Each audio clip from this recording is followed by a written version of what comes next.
नमस्कार मंडळी, आज बघा आम्ही कुठे आलोय. तर आज आम्ही संभाजीनगर मध्ये आणि पाठीमागं आपल्याला दिसतंय स्पीकअप प्रो स्पोकन इंग्लिशचे क्लासेस आहे.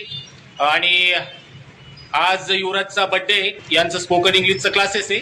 आणि आपला सोन्या पण हा ऑनलाईन क्लासेसला. यांचं हे जे दिसतंय तुम्हाला आता हा सेटअप जो आहे तर तो ऑफलाईनचा आहे ना मॅडम. मॅडम तुमचा परिचय द्या. नमस्कार, मी स्नेहल नगरे, स्पीकअप प्रोची संस्थापिका आणि कोमल नगरे मॅम देखील स्पीकअप प्रोच्या संस्थापिका आहेत. आणि आपल्याकडे जे कोर्सेस आहेत स्पोकन इंग्लिश, बिझनेस इंग्लिश आणि पब्लिक स्पीकिंग. तुम्हाला जर मीटिंगमध्ये बोलताना भीती वाटत असेल किंवा तुम्हाला स्वतःला चांगल्या पद्धतीने व्यक्त करता येत नसेल तर नक्कीच तुम्ही हा क्लास जॉईन करून स्वतःची इंग्लिश इम्प्रूव्ह करा आणि स्वतःचं जे करिअर आहे त्याच्यामध्ये तुम्ही यश मिळवा. तर असं आहे, आमचा सोन्या तर आता एक 8-10 दिवस झाला आहे ना शिवकन्या. तर प्रोसेस त्यांचा जॉईन केलेला आहे. त्याचं पण बेसिक जे इंग्रजीचं तर थोडं तो पुअर आहे त्याचं बेसिक. तर मग आम्हाला वाटलं इम्प्रूव्ह